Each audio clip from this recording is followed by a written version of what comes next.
Okay, it's live now. There you go.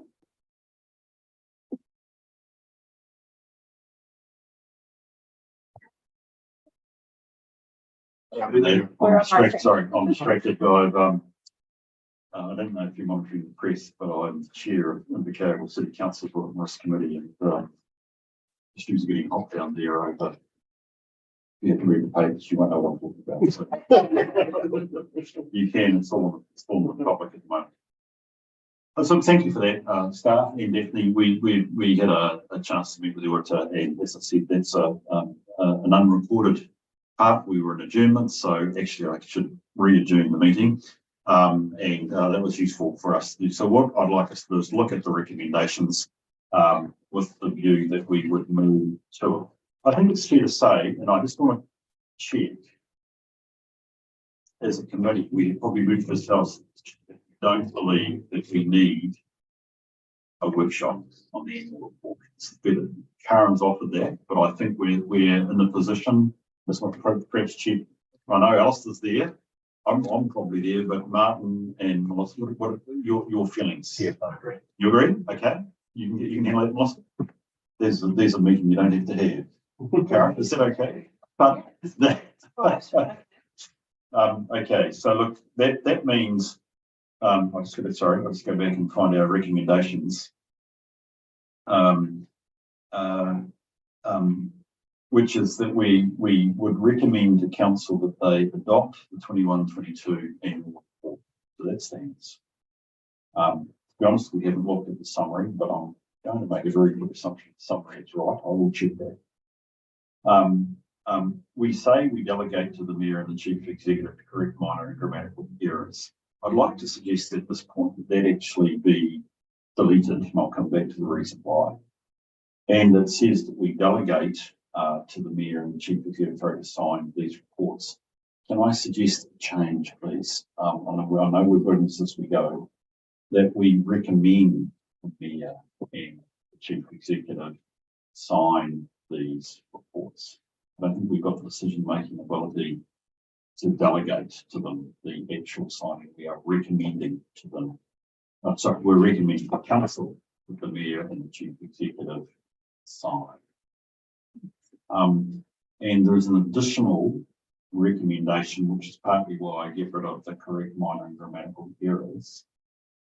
I would like you to entertain that the committee delegates to the chair of the Audit and Risk Committee authority to monitor and consider matters which may arise prior to 7th of June 2023. That's giving me the ability to work with Karen, to work with Jacques, and obviously Martin, to keep you informed if there is any matters that could affect the actual final version of the annual report. In doing that, that enables the committee on its obligations to take essentially a current set of recommendations to council on the day that they move. Does that make sense now? I'd like to second that. Oh, great, thank you. I'll support that. But yes, Martin, I was just checking that Amy was. I'm just checking that she's got that. So that's getting rid of number 3. We got rid of that. Yeah. And the addition is that the committee delegates to the chair of the Audit and Risk Committee authority to monitor and consider matters which may arise prior to 7 June 2023. So that's not a recommendation to council. That's just a separate. It's a separate resolution. That's the committee authorising me as chair. Thank you. Good point. Okay, well, I'll move that. I think I've got Alistair already agreeing to that. Is there any discussion on the motion? Being none, no, I'll put it. Will those vote please say aye? Aye. Look who we are. I have to find a standard as I'm used to allowing the chance for adoption. Look, in passing that, can I say thank you, firstly, Karen? I will share one thing from our little meeting. People keep praising you for the hard work that you and change that you brought to council, and that's accounting. So thank you for that. Jack, I just thank you as well. I know it's been a tough year for the workers, but I'm grateful that you're here today. and with the clarity with which you've been able to speak to us about matters, and look forward to your ongoing on that's actually short. Right, with that, and trying to just moving on, if I could move us then to the next item, which indeed is the risk report. And I wonder who would like to speak to us on it. Me. Good, Amanda, thank you, appreciate that. I'm sorry that if you feel like we kept you waiting long. We needed to deal with the annual report the way that we did. So, your hands, please. So I've got the policy and governance update, which is an update that we used to provide to the previous Finance Assurance Audit and Risk Committee. We also have a policy working with, but that doesn't have a public component that gives visibility of this work. So I thought it was worthwhile to put this work on the table at this meeting. And because obviously we've got risk in the title, and that's part of my team's work. So we have a significant risk register. Do you want me just to go through that initial one first? Yes, I'd be very happy to take us. For a bit of context for you, Bruce, I've been here since January last year, so just a little over a year. We have done probably 2 comprehensive reviews of the risk register in that time at an ELT level. And we've had a bit of a shift in teamwork, and Amy has taken over the duties of administering the risk register. We've still got a long way to go to make sure that it does the things that we need it to do. And it is a work in progress, I guess is what I would describe it as. Yeah. And we are, like many things in a small council, it's how do we keep the work moving and keep it live and ensure that we are doing as much as we need to do with the resources that we've got. So there is, I think, previously it was called a significant, do we call it a significant or top risk? There's a bit of difference sometimes. Some councils call it significant, sometimes they call it the top. Big risks on let's keep it plain English, but yeah. People often talk about sometimes the top 10. Yeah, top 10. Or the strategic risk. It's sort of interchangeable. So I'll relax Amanda as to what works for you guys. So we've got some biggies. So we've got one around our treaty obligations. And we've been working really hard in that space to ensure that we mitigate some. This is largely about our relationships with Mana Whenua. We've implemented Home Māori role last year. Leanne's been with us for 6 months. Another thing that has recently shifted is that the Māori Standing Committee now has voting rights at council committees. We have a big one around climate change. This is probably one of the ones that needs a bit of work. Climate change advisor sits with me. But our work across, we don't have a single, she's very part-time, she works for us 0.4. We don't have a single climate change piece of work in the organisation. We've got more recently an environment climate change committee, which is a new committee. The crisis management and response work sits with Paul. That has got a lot better, I would say, in the last 12 months. We've faced some significant events in our region that has given us opportunity to reflect and do improvements as we've been able to do those debriefs and look at systems and process improvements. The IT system failure also sits with Paul. And again, that's another piece of work that I think we've got a session in public excluded around that. So we've done a significant amount of work to improve our IT systems. Fraud and corruption obviously sits with Karen, and our auditor obviously keeps a close eye on the mitigations and processes we've got in place to make sure that we've got control of those things.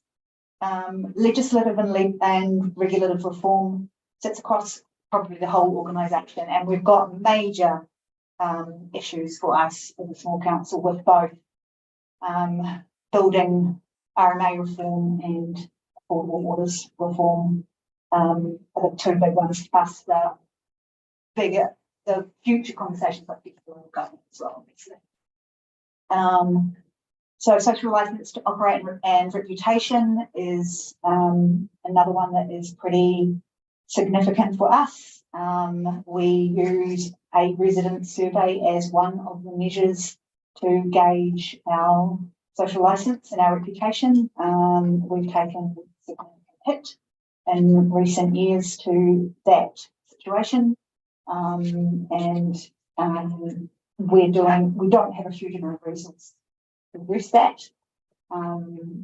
But transparency is one of those big pieces of action that we can take. How transparent are we? How can we make things more transparent? Critical asset failures, and largely sits with Stefan in the water infrastructure and roading infrastructure space.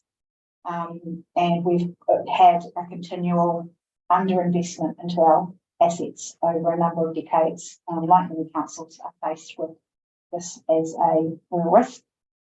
Economic shock, something obviously the whole country is facing. Regulatory failure and liability from consenting and compliance activities, largely with Russell, some with Stefan as well. And then we've added one more recently, which has been single point of failure staff resourcing. So we've got a number of staff in our organisation who are the only person in the organisation that could do a certain task or has knowledge around a certain area. And because we're so small, if that person suddenly is unavailable, we may have weeks or months potentially of serious impact on our ability to deliver services. So that's pretty much an overview. I don't know. It's a work in progress. We need to do, trying our best with the limited resources we have. Look, Amanda, thank you for that. And perhaps I could just sort of, I would firstly, before I open up this general observation, ultimately, I think this is tremendous. I mean, this is a good basis for us to work on. So if I can just say, coming from the outside, to the extent that I understand South Wairarapa, I can understand these as being the risks that we face. They're also consistent, dare I say, with the rest of the sector as well. So, it's, you might say, well, Bruce, that's an easy giveaway, but it does also reflect that we are focusing at the strategic, the big level, the top level on probably the right stuff, which is pretty useful. I think as I work with council to develop the approach, we're going to build on this without it becoming cumbersome or too time consuming. And it's going to be a couple of areas. One is we want to see this, and I know you're providing it, but I'll be keen that we have this regular quarterly review. I'll be keen for us to think as a committee, where is this risk profile relevant to where we want it to be? And where we want to be is what is your record, what is our risk appetite? So, I can see green, I can see yellow, I can see red there at the residual risk level. Are we happy with that? So there's a discussion to have around that. And I'm grateful that you've introduced various people as being, in effect, the risk owner. I think as a committee, we want to start being able to talk with the risk owner about that actual risk. So this is a really good basis to go forward on. So I'm grateful for that. So I'll look for the Amanda as well. So you've got a right to reply before I open up. Just on the risk appetite, that was something that I noticed when I came in. We didn't have a risk appetite. And it's something that Amy and I have been talking about. Amy's looked at other council risk appetites. We've started to think about how will we have that conversation with, and I think I've spoken to both of you about it. It's something to get into. Our risk policy needs updating. It's a tough area, by the way, because it's got to be done by councillors, and it's difficult for us to agree on risk appetite. That's the whole reason you've got to do it. Right, thank you for waiting patiently. Alistair, what would you like to question or add? Yeah, thank you. First, thanks, Amanda. Look, I worry when I see things that are always extreme, and yet I don't see any action on those in our annual plan.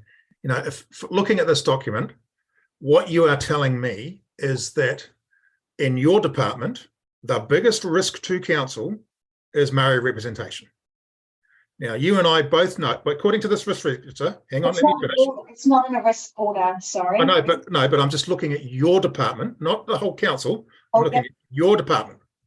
You're telling me in your department, because that's the only one that you deal with in here, that's the only one in your governance part that's in there. You're telling me that is the biggest risk that the South Wairarapa District Council faces. Now, I'm not sure I would agree with that. I don't think the vast majority of ratepayers would agree with that. So I just wonder how you prioritize the risks that are facing everyone. Now, when I look at things like IT system failure, I absolutely agree that is a fundamental risk to the operations of our organisation, and given that it is, we happen to be doing something about it in our annual plan. And I look at if I was to say climate change, great risk. Yes, whoopee. What are we actually doing? Because it's not a risk. It's not a category 5 risk. Climate change has taken 1,000 years to get where we are. We have to acknowledge it, and we need to say in all our planning going forward, we need to take account of it. But it is not an extreme risk, because we're not going to move the pipes off the coast next year. What we're going to do is make sure that we acknowledge it, that it is a risk, but it's not a category 5 extreme risk, because that would suggest to me that we need to do something about it right now. And there's others that I would talk about, but that's how I read that document. Yes. What is the point of this document if we're not going to do anything about it? Is that the intent of this document, to give guidance to the thing that we must deal with next, or is it to signal to this committee and to councillors the things that we should be aware of in the risk space? Well, look, I just want firstly, I realise Paul may want to make a comment.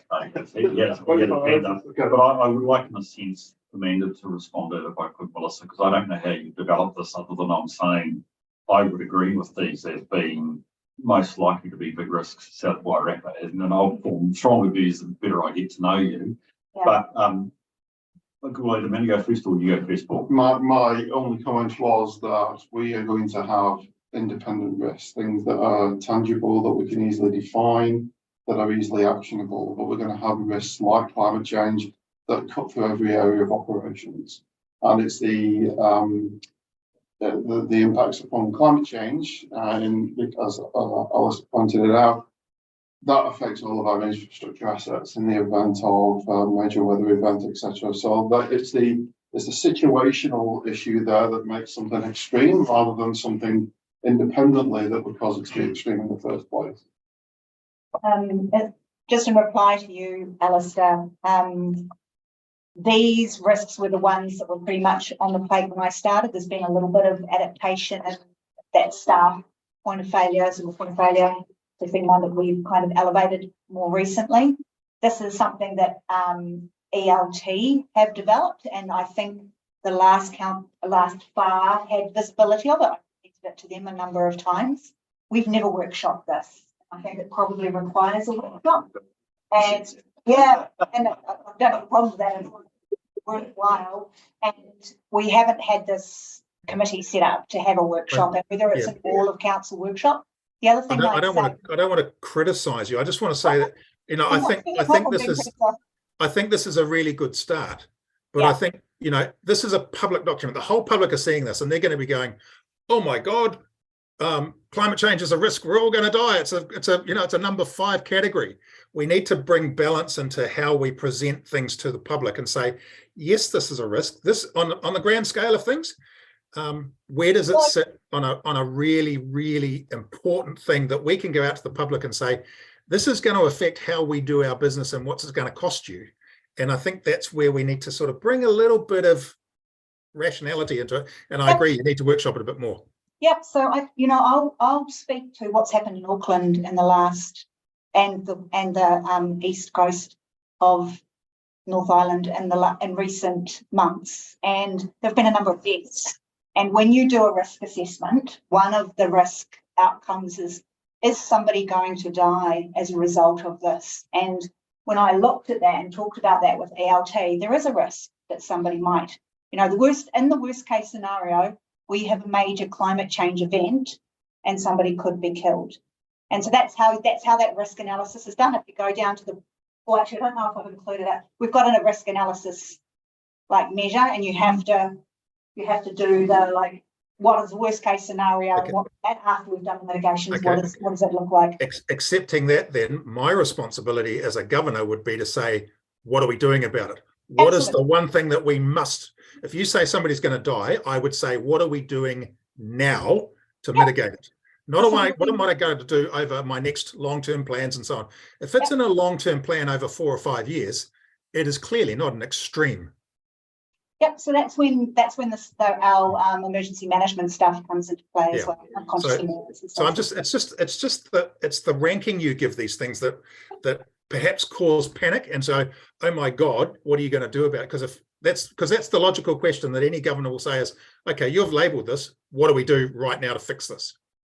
And we should not be in the position of reacting suddenly as a council, because we're an organisation that prides ourselves on saying these are the things we're going to do over the next 3 to 5 years, because we're foreseeing what's going on, and so we're setting a program of work to mitigate some of these things.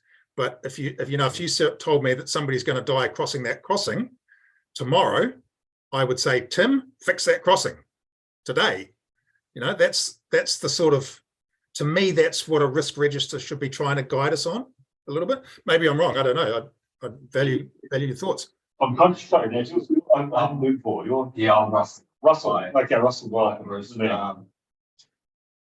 So I look after planning and environment. Oh, right, okay. I'm the longest serving ELT member here, so I want to back up, firstly, just make some points, but back up and perhaps add to what Amanda has summarised. The only other points I would add is that ELT as a whole, this is an ELT whole group exercise, an exercise of identification and refinement. We started out with about 21 risks. We narrowed that down to about 15 or 16, and then we finally got it down to about 11, I think. Is the last count. Yeah. Which A falls into more focused risk analysis for modern TA. So we sort of match in that realm. The other point I would respond to is, in terms of what Alistair brings, is you can look at risk in terms of the macro long term, or you've got to actually look at the macro long term, and you've got to also look at the operational elements of potential dysfunction or oversight, things like that. So you've got to do the whole shooting match. And I think we've captured that, we've tried to capture that in our risk analysis. It looks as though Alistair is hinting at the merit of having another column of where it's more readable as to the extent of impact that we can have to further lessen the risk. But within the document that's been shaped and reshaped is what the landscape is, what the mitigation factors are currently, and what further mitigation factors can be in place. So I think basically endorsing the work that's been done as a ELT group exercise. The only other point I would make is, in terms of the topic of has there been a workshop or not, we've done that warm group exercise at the supper room. That wasn't the climate change risk. Change, Yeah, it was just based on climate change. It was a good exercise. Yeah. We had elected leaders come in and lots of discussion around our last training about how the climate change risk was being managed. We've got another whole climate change risk document as well. Super, Chris. I mean, I think at some point quite quickly, this has to come out of being an ELT document, and it has to be something that the council has to take ownership and responsibility for. And certainly at that point, then there has to be the discussion that Alistair's raised about, well, do we actually agree that this is the big risk or not? In my own background, I prefer to have a much more analytic approach to risk. And to me, a risk consists of two things. What's the probability of something happening? And if it happens, what's your likely cost going to be? And in the case of climate change, to me, this is not a thing on the risk register. Climate change is a 100% here and now. It should not be on a risk register, as a risk implies something which might or might not happen. This is happening as we witness it. So it needs to be treated in a different way for something like a unexpected flood event, even though that too is a effect or an impact of climate change, possibly. Now, there's two other ways you can approach what to do about it. One is to do what Alistair suggests. And I would say that with a number of particularly risks that we think are high risk, that yes, every risk should now have a project plan associated with it that actually enables this committee on a quarterly basis to actually see that we are making progress against, well, one of two things, possibly reducing the probability of the risk or strengthening our ability to respond to it when it happens. And I should say there, I think we also need to be quite hard-headed about this. There are some things where we have a risk and we do something about it to reduce the risk.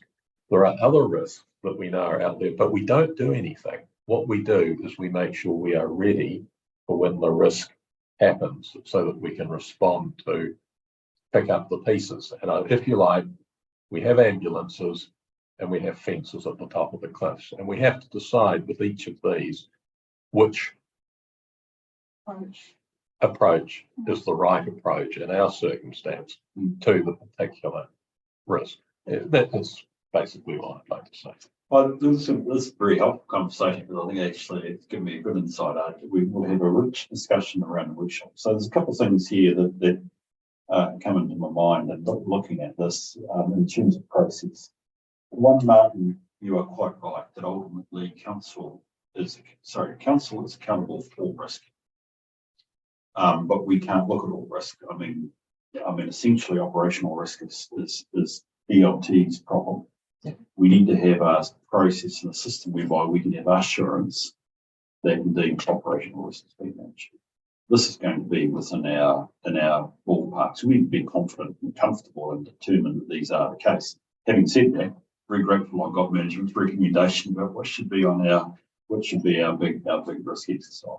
And also we need to have a risk appetite discussion. It's going to take up part of the conversation that Russell, you've noted, Alistair's noted in terms of it, because it can still be a strategic risk, but if we're happy we've done what we can, that's fine, but it's still a big risk. And indeed, some of these risks are ones we would take. So like the legislative compliance risk is absolutely real, but there's probably a lot we can do at the moment, other than respond to requests for information, which are ad nauseam. So there's really good value for us to perhaps in an offline situation with all your council colleagues look at this. I would probably suspect, Amanda, better for us to get through the current cycle of annual plans and other bits and bobs. Like it's less than it, isn't it? Other challenges before we try and find more time with the council around the workshop. But I'm glad people have said that, because I think that would be a good way to personalise this. So do you want that as an recorded for the workshop? Well, if we do it that way, yes, we can. I But think that's the easiest way to try. yeah, but I'd be perhaps would like to, if I could invite you to have a chat with me, we can work out what that looks like. Yeah. And when that would be tremendous. I mean, there should be an annual workshop with all council over what are our risks. So that's really More than happy. good. I'm looking at that at the moment, unless there's any particular matter we need to raise. We're going to hear, I think it's from you, Paul, about the IT risk at PM, so that's really valuable to put more an application there. Amanda, is there anything else at the moment? It's going back to almost what Alistair said, we need guidance from on us with these risks at this stage. Unless you've got more comment. Well, I have lots of questions, but I think in terms of the fullness of time, I'm comfortable understanding these things at the moment. So that's really great. And that workshop we would expect would be an open workshop, wouldn't we? If I continue, that's a question, by the way, falls around preparedness for emergencies. I heard your name's Vince. You know, honestly, the challenges for local government in responding to emergencies Yeah, always hit you when you don't we've like had 7 in the last 12 months, so it's been a challenge. So just for, I chair Auckland's Bus Committee, as well as Gisborne and Napier's program. So I can assure you that that's where the reality, and only goes back to Alice's point earlier of actually, they might appear relatively standard risk, but they are real. So somewhere down the track, that's stuff that I'd love to, in the fullness of time, work how do we bring the level of that sort of conversation with this committee in a way that's useful. Can you take us through Could I just make a very quick comment on what Paul just raised there about seven major things that have occurred this year? And again, I'd like to put it on record that I think that the way our staff have responded to those, both in the personal support from councillors and from our staff, obviously, to the communications with our isolated community, to everything we've tried to do for them, I think has been exceptional. And I compare the response that our little old council in the backwaters of the Wairarapa has had to our community that were very isolated compared to what happened in the biggest city. I think we should hold our head up high. And I think, you know, Paul, you and your team need to take a pat on the back for that. So. Thank you, Alison. Great. So just the work program, again, this is something we used that FAR asked for, was to get a bit of an oversight. We've got a KPI that our policies and bylaws are 100% up to that. They're very not even close to that. KPIs were set before I started. So it's about having visibility of how we're getting up that KPI is being improved, getting closer to meeting that. So we've just appointed Katie into the policy role. We've had it for a few months. She's getting her head around this work. The approach that we have taken, it has been, do we have to do it under government legislation? So is it a regulatory bylaw or policy that we need under legislation? And if we don't do it, do we then create ourselves more work? So for example, some bylaws and policies say you can update it as long as it's updated, it's okay. And if you let it lapse, then you'd have to go back out for formal consultation and it's a special consultative process. We don't want to have to do that. So that's why we're working our darndest to get through the ones that will create us more work if we don't do them. We recently got some funding from MB to do our freedom camping policy / bylaw. It's bylaw. Yeah. So that's meant that we've been able to bring in external resources to do that piece of work for us, which is great. Yeah, so our approach has been regulatory, and then basically going through and looking at the oldest ones that we use most often. We've also used an approach that's been supported by our mayor, is have we got policies that are not policies, essentially redundant pieces of paper, and we're trying to work through getting rid of as many of those, quite a few. We did a whole lot last year. We want to do another lot this year as well to get rid of some of them off our list. So Katie's working with the amenities team, mostly those sitting in amenities. I have one question, which I'll ask us and see Russell thinking about packing up and going, but I want him to be here. One of the little niggles that I have is liquor licensing. People have come to me and said, we've just applied for a temporary liquor license and it cost us such and such. And it had to go through here. I can't see in 100 years how you can be breaking even on that. And the truth is, we're not breaking even on that. We are subsidising, you know, alcoholic funded parties across the Wairarapa at a great rate. And I was told that there was nothing that could ever be done about it. And then somebody else said, well, actually there is. If you have your own bylaw that deals with this issue, you can get your costs back. Is that true or not? Would you like me to speak to that? Yes, please. Quite a little bit on this very topic, Martin, as you know. So you are right. Liquor licensing laws are centrally managed by government, and the price we can charge for processing the various different types of liquor licenses are set. That said, the only way we can change them is either by the minister changing the rates or a bylaw. And I've already spoken to Amanda about the possibility of a bylaw, but the fact is we would then have to actually have a bylaw and go out and consult and so on and so forth.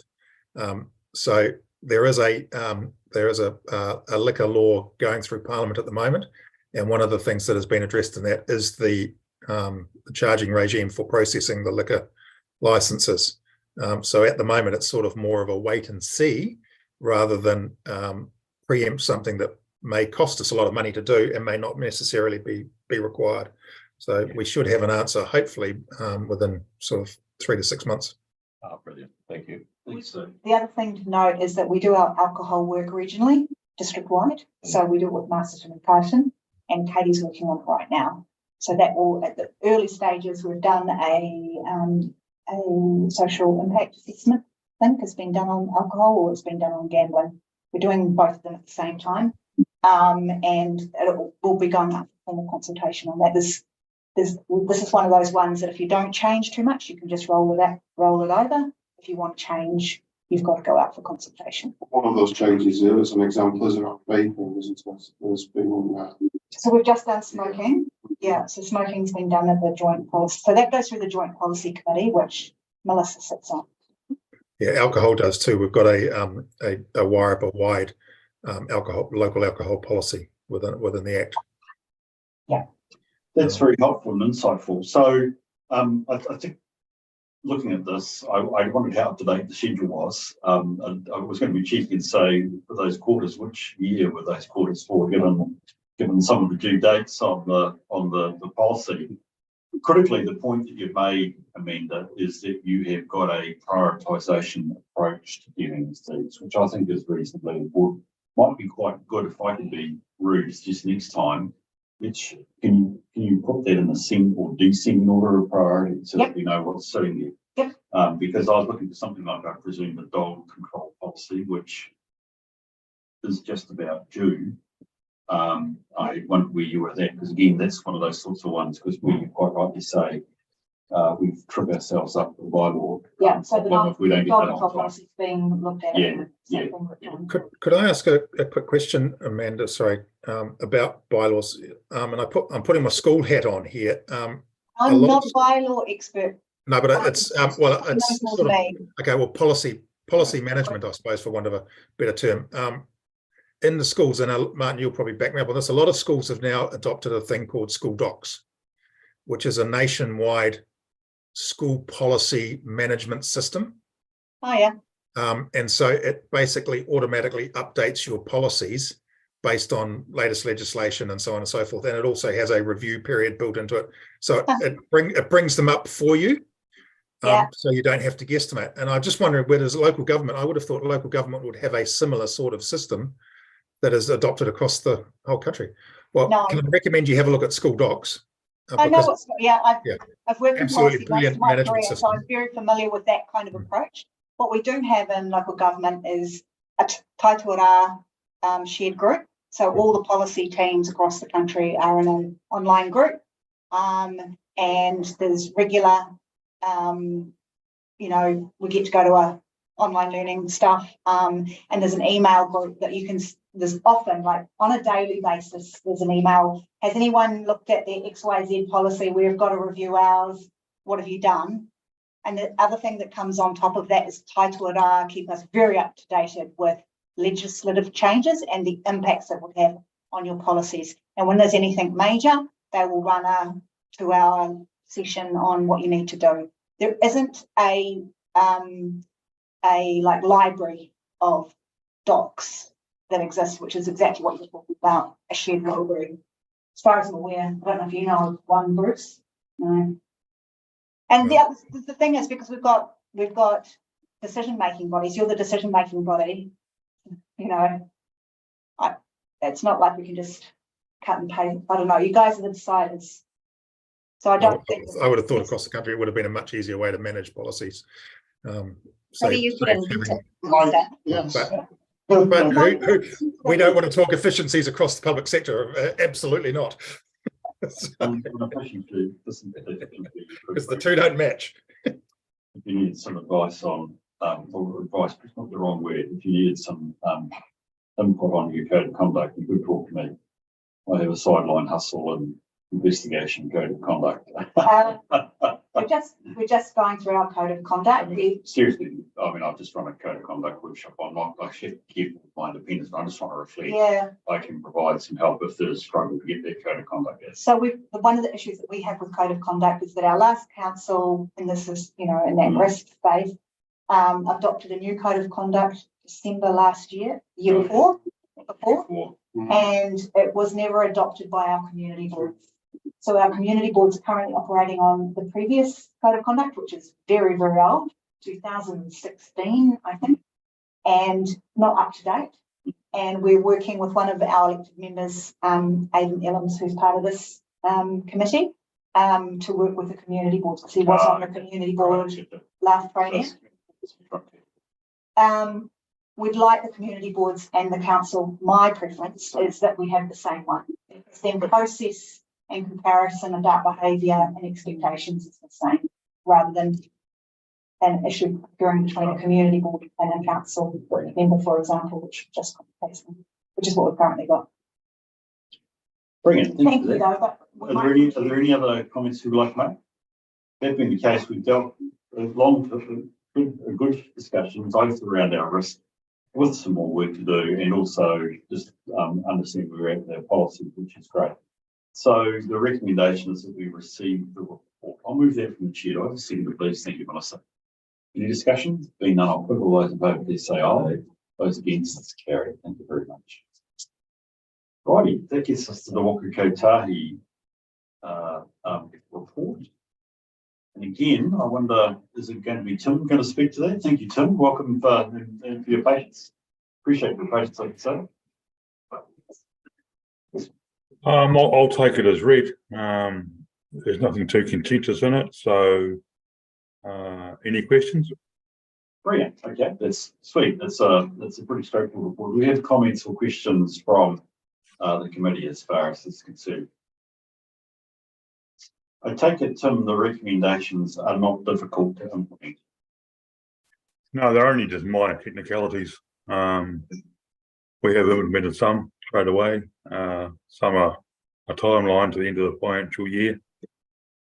And I suppose the one about procurement and advertising going through GETS. We go through tens and links at the moment, so that may be a activity which we put in our procurement policy for all tenders throughout the organisation. The one that interested me actually was the one about the relationship between the final claim and the general ledger. Yeah, that sort of, the areas of concern there were running across 2 financial years. So some activities we were accruing and some we were claiming, and they were the ones that we had claimed in advance were back action. So I think it's a swings and roundabouts scenario, really. Okay, that's good. I still get the point that actually financial records should ultimately agree with the claim. The question is making certain that we reconcile and we keep tabs of what are obviously adjustments made outside the ledger for our claims. Yep. Don't get lost. I would have thought that was important. We have adjusted our practice so that all costs, mainly the overhead costs within the organisation, are now automated in the general ledger. So that is now visible. Brilliant. Oh, that's good to hear.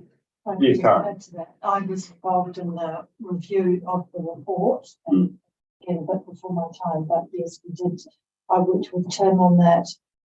One of the things that came out of the audit was that we were one of the few councils that had aligned our general ledger and financial reporting within ZPA, so we made it much easier.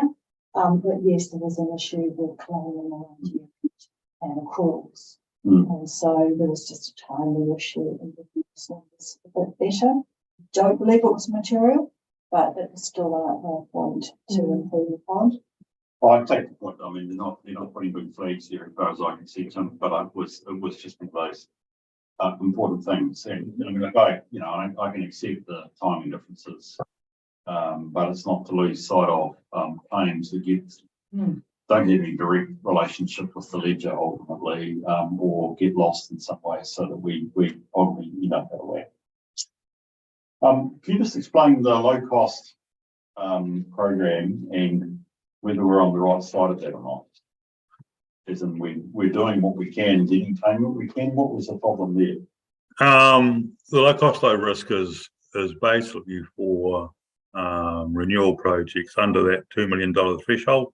We work with there, and they're identified in a spreadsheet at the time of the RLT submission, and the requirement there is to update that spreadsheet in TO, which is Transport Investment Online, by the end of August for the previous year, which we hadn't done. So that means that spreadsheet in TO is accurate and live for the previous year come 31st of August. So that was one of those little oversights which we weren't aware of at the time, but we are now. So and that being renewal capital money, anything underspent carry through to the next financial year.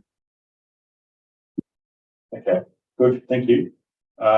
So as I know here, it was a condition of funding, so it's just making certain we meet the conditions of the funding to make develop. How else do you got your hand up? Yeah, I just wanted to come back to that question about GETS and tender link and requirement for tenders. Tim, is there a possibility that some of our more local contractors might miss out if we go the GETS way? Because I do understand that a lot of our smaller contractors don't subscribe to GETS.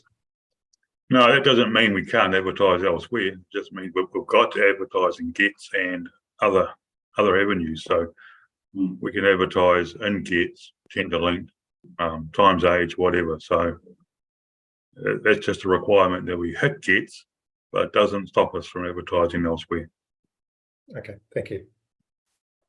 Well, thank you there. Can I just ask a question, perhaps Amy or perhaps Karen? How do we monitor that the recommendations are actually done as a committee? Actions, Pardon, do we do action that? items, yeah. Does that come through in our minutes? Okay, because I'm very conscious of, I was talking before to Jacques about when we get his report. I'll be very keen that we understand the recommendations are, and that we follow through. We have acted on those recommendations. And I just wondered how we do that. So I'd be very keen that we just make certain.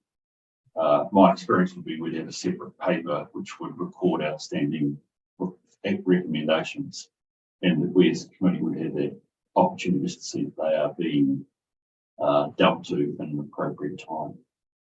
That's the management report. Well, it's certainly the management report, but it's also, I mean, this is where I'm very grateful for Tim's paper. Again, the value of the Waka Kotahi report is it's a level of assurance to us as a committee that we have the right controls in place, and without exaggerating, there are some recommendations here that would help us from their perspective be able to claim money in their eyes. I'd just like to know that we meet the recommendations and that we've closed them off. So it's not just Jacques' report or Kotahi report. If we were to have an external health and safety review and it was to have a recommendation, or if there was a review of remote, whatever they call it, Paul, I'd be keen, and we had a part to play. I'd be very keen to see that we have a recap of that. We was set up. Thank you for that, Tim. Appreciate you being here again at the sake of that time. I'll look at the recommendations to receive. I'll move that to over second, please. Thank you, Martin. I'll put the motion. All those in favour, please say aye. Those against, it's carried. Thank you very much. Appreciate that. Right. I think that's got us to the end of the open agenda, according to my report. Can I move us, please, into public facility? We have one item under public excluded, and you do have on the agenda here the reasons why, which I'm comfortable with. So I'll move from the chair that we move into public excluded. Signal, please. Thank you, Alistair. And I always make certain that I take the time. Is there any debate on that motion? We're comfortable this goes to the public. So any debate? There being none, I'll put it all those in favor, please say aye. Aye. Those against? It's carried. Thank you very much. Right, I'll let you, if you could do that. Definitely thank you for your presence. Appreciate you being here.